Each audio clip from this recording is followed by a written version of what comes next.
Hi, welcome to episode 15 of Facing Mortality, and this episode is about giving up work. And I'd put this into the category of the good and the bad and the sad. I would suggest take a moment and think about what work means to you. You know, for me, it was financial independence as much as possible. You know, having a roof over your head, a shirt on your back, food in your stomach, and in my case, the ability to care for my pets, and hopefully be out in a situation that I can make donations, you know, be it small, but make donations and things. When you get a disease, that financial independence is lost. And if you would, like me, where you're 10 foot tall and bulletproof, and you think you're just going to work until at least retirement age, and potentially longer if possible, if you need to be in a situation to bring more money in, when you're to be in a situation where you lose that, you know, where you're no longer able to look after yourself financially. Now, for me, I was really blessed. And there are a lot of people out there who have not been as fortunate as me. I mean, I know one guy who has managed to work part-time, and he gets to choose how many hours he wants to do, you know, to bring in some extra cash. And that's really cool. I was in a situation where after I gave the news to my bosses that I asked if I got better, could I come back?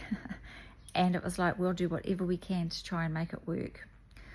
Well, that actually did happen, because after all my treatments, I did need to keep earning money, and so I did go back to work, but it lasted 1 year before the cancer had really kicked in and was stealing my energy again. But this place of work, the big boss, was the most amazing, incredible boss I have ever had. He told me not to worry about things, and that I would be looked after. I can't give the details, obviously, on this video, because that was an agreement between him and me, but I'd be looked after. And I had to work on the condition that I worked on a project, and that project was called GCWA, which stood for Get Chris Well Again.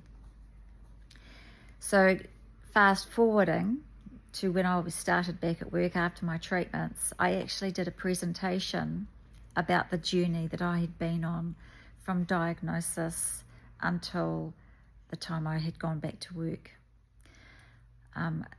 I was looked after way beyond my imagination, way beyond anything. I cried in front of him, and he said, just pay it forward if you can. And so I tried to do that too. But he would even pray for me. Whenever I visited, he would give me this big hug and pray for me. I felt through the journey of the chemo that he was always there holding my hand. He made time for me through what was a really hard time in my life.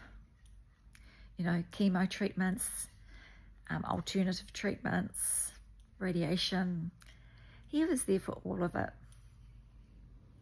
He always made time for a coffee, that whenever we wanted to catch up, wherever we wanted to catch up, just to let him know. Now, we're talking about the big boss. We are talking about someone who is running a company, and, you know, our clients were international and reporting to the big wigs overseas. He had a lot on his plate, but he always made time for me.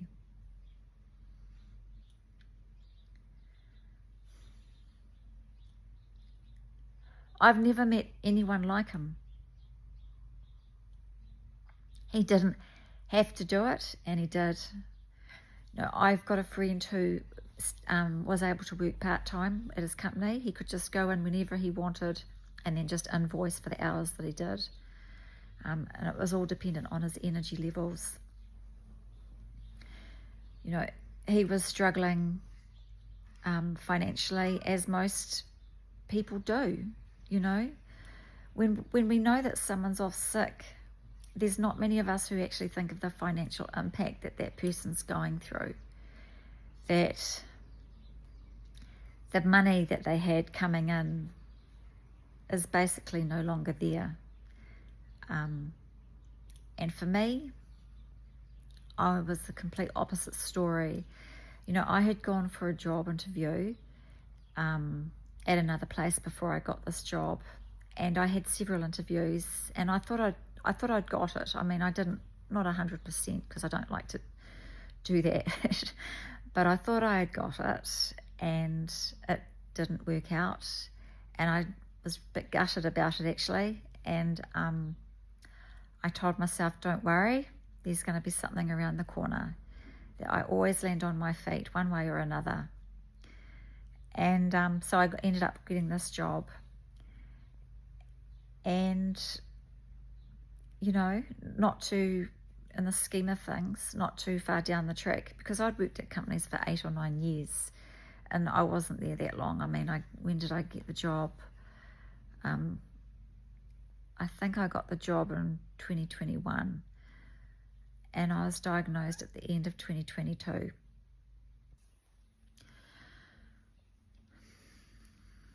So in the scheme of things, compared to other places of employment, I hadn't been there that long.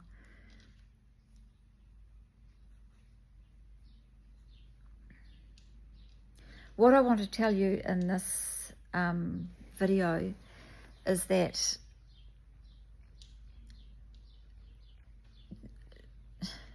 I guess to be mindful of those around us.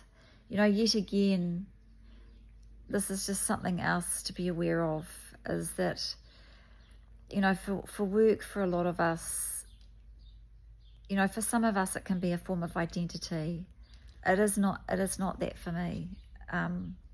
What it was for me was a place where I could go to keep my independence, where I could have social interaction with like-minded people, and and it gets you out of the house and it uses your brain. It keeps this going, because if you don't use it, you lose it. And so work was important to me for those reasons. So for me, giving up work was a big thing, but my health was even bigger. And my boss made that very clear. He said, you work on yourself getting well. And I can remember going into the office, where I felt like I wasn't doing enough to make myself well. And he would and I'd be in tears, and he would say, just do what you can. He just so full of support. I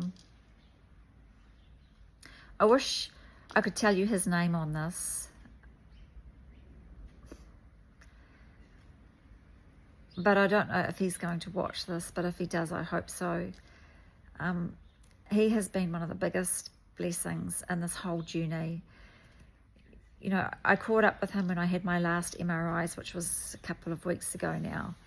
And, after he sat down, we hadn't caught up for a little while. And after we sat down, I said to him, could you say another prayer for me, please? And he did. He just prayed, and the words in the prayer were so, so beautiful. I wanted to remember them, but I couldn't.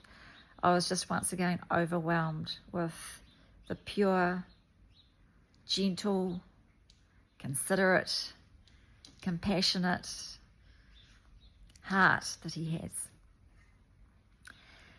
Also, through this place of employment, I was very lucky. I worked for a really good boss in Japan, and when I was diagnosed, he put me onto some books and places to go to try and heal. And anyway, I was away from work for about a year, and I had said to the big boss, if I get well or well enough, could I come back to work? And he had said, yes, if we can find you work, you're more than welcome to come back. So I asked, and once again, they delivered. And they found me work with the HR boss, who is a real gem, a real beauty. I wasn't sure about her, to be honest. Her and I are just like, I don't know, these long lost sisters. She is so spiritually in tune, so compassionate, and we've become really good friends. And she's offered to help support me, as things get worse.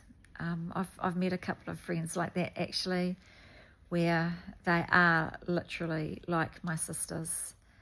And you know what? I couldn't have a better family than that. They are the offers of help, of support, of friendship, of common ground. It's just incredible. But anyway, back to work. So I ended up staying at work for another year, working part-time until I'd got my diagnosis again, that with the MRIs, I think back in March of, I don't know if it was last year or this year. Oh yeah. So last June I was told I had 6 months to a year to live. And so June last year I was told that I had 6 months to a year to live. Well, as you can see, I'm still here. I'm still defying statistics. I've since been told in March that I've got less than 6 months if I don't do any more palliative treatment. But this episode isn't about that. This episode is about work. So I made really good friends. I had a really good boss, really good immediate, the HR boss, really good boss there, really good big boss. And I want to share that with you, that these places do exist. They're not in our imaginations. I don't know if you want to write in the comments, actually, and just let me know if you've come across this sort of generosity, which is beyond belief. So there was obviously a reason why I never got that previous job. It was because of this job waiting for me and these beautiful people who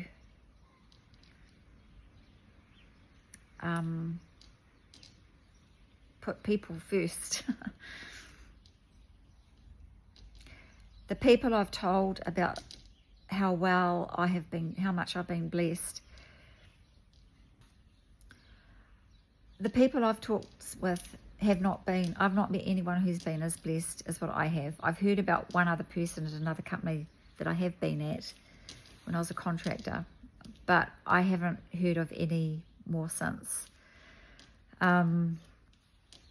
If you've come across this sort of generosity, I'd love to know.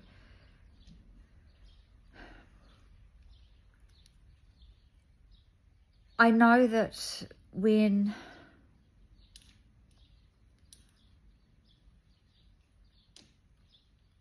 I've never really been around cancer, as I've mentioned before. I know that when people talk about, disease and dying and stuff, none of us really think of all the impacts it has. And I've tried to share what I've learned on this journey from all angles. And I've still got more to share with you, so long as my body keeps holding out. And I'm choosing life every day. So I'll just keep sharing as much as I can. But we don't sort of think about what that person's going through from a financial perspective. And my big boss knew that. He said, you're going through enough stress. you know, and I was. I've just been told I'm going to die type thing. Well, it wasn't a type thing. I was not only told I was going to die, my whole world had just crumbled. You know, the ground had just caved away beneath me. It was like, I don't know. I don't know how to explain what happens when I'm going to, in one of my videos, I'm going to have a really good think about it. But when you're told that your life is over, it's not what that really means. Well, it means your job's over, potentially. Like, so I know people can work through some cancers, but I found this one really exhausting, and it's really exhausting again now. I'm at the stage where I can do a few things in the morning, and by the afternoon, I become a couch potato because I'm competing with the disease for energy. So I just sort of want to bring up what work means to us, what work means to you. I've let you know what it means to me, which is something I've had to give up yet again. It's another thing yet again.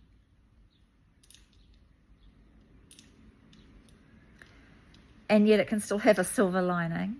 It might not. For me, it did. For me, I was truly blessed, because for me, I got to see the love and the generosity. You know, even if I hadn't had the money, even if I hadn't had that financial support, the prayers, the conversations, all of that, I thought I was going to be like, oh, that's really awful, I'll see you later. Don't ask me why I thought that,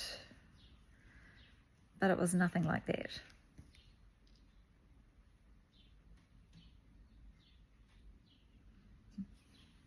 I'm going to sign off here.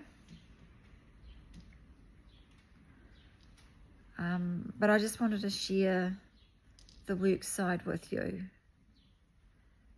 because I wanted you to know what my place of work was like,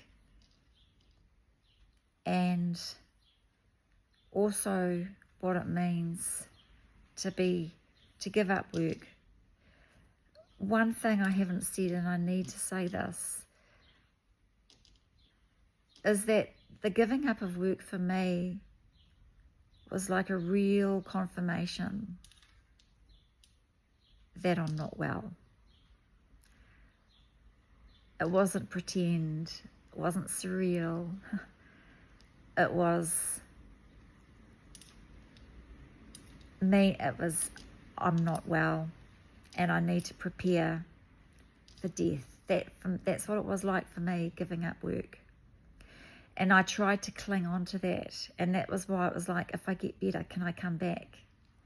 You know, and even since then, after I left in October, I kept saying, if I get better, can I come back? If I get better, can I come back? Because I wanted to believe that I would get better and I could be normal again. And normal is work. Normal is being able to go out and earn a paycheck.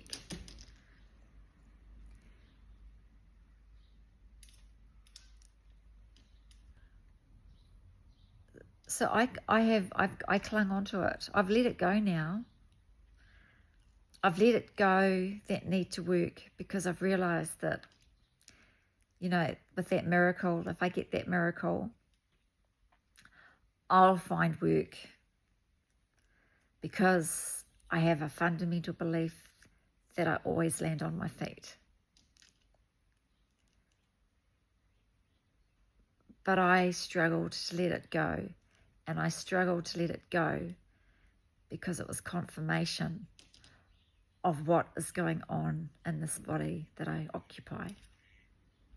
That this body has got a disease that's trying to win.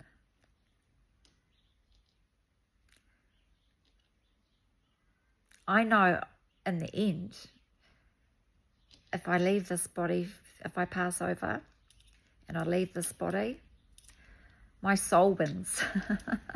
My soul wins, because I believe my soul will continue, and I'll leave this body, and the cancer will have to die with it, because it won't be able to eat anymore, because it'll be gone. But yeah, it was really hard for me to stop asking, can I come back? Can I come back? And asking people around me, like the postman, can I come and work for you? It was, I wanted to believe that I could be normal again. Whether that would happen with or without work, who knows? I'm just making fun of me being normal, that's all. So on that note, I shall say goodbye, and thank you for your precious time once again. See you next time.